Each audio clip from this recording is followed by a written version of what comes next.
देश के सार्वजनिक जीवन में डॉक्टर हेडगेवार का संबंध सर्वत्र आता था। उनका स्वभाव ऐसा था कि किसी की विचारधारा अलग है या विरोधी भी है तो भी जब तक सामने वाला प्रामाणिक है और देश के कल्याण के हित की भावना लेकर काम कर रहा है तब तक उनका कोई विरोध उससे होता नहीं था। सभी प्रकार के विचारधाराओं के लोग उनके अच्छे मित्र थे। उस समय नागपुर में और एक कम्युनिस्ट नेता हुआ करते थे बैरिस्टर रुईकर। अच्छे बैरिस्टर थे, धनवान थे और नागपुर के मजदूरों के नेता के नाते उनकी प्रसिद्धि थी और कम्युनिस्ट विचार के थे।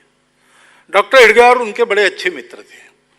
डॉक्टर हेडगेवार की परिस्थिति अच्छी नहीं थी, आर्थिक दृष्टि से गरीब थे।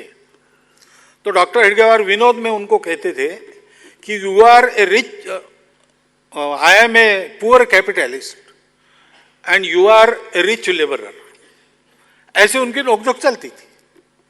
एक बार उन्होंने बैरिस्टर रुईकर को पूछा कि अगर कल सुबह मैं आपके घर आकर ये आपको समाचार दूं कि अंग्रेजों का राज चला गया और शिवाजी महाराज वापस आ गए हैं और शिवाजी महाराज का राज्य सर्वत्र शुरू हो गया है, तो आप क्या करेंगे? तो बैरिस्टर रुईकर साहब ने कहा कि ये पूछने की बात है, मैं तो हाथी पर से पेड़े बंटवाऊंगा। तो डॉक्टर हेडगेवार ने कहा इसका मतलब कि आपको भी वहीं जाना है जहां हमको जाना है, तो आपस में झगड़ा क्यों करते हैं, हम मिलकर क्यों नहीं चलते? छोटी मोटी तात्विक बातों को लेकर इतने विवाद क्यों खड़े करते हैं? ये उनका माइंडसेट था।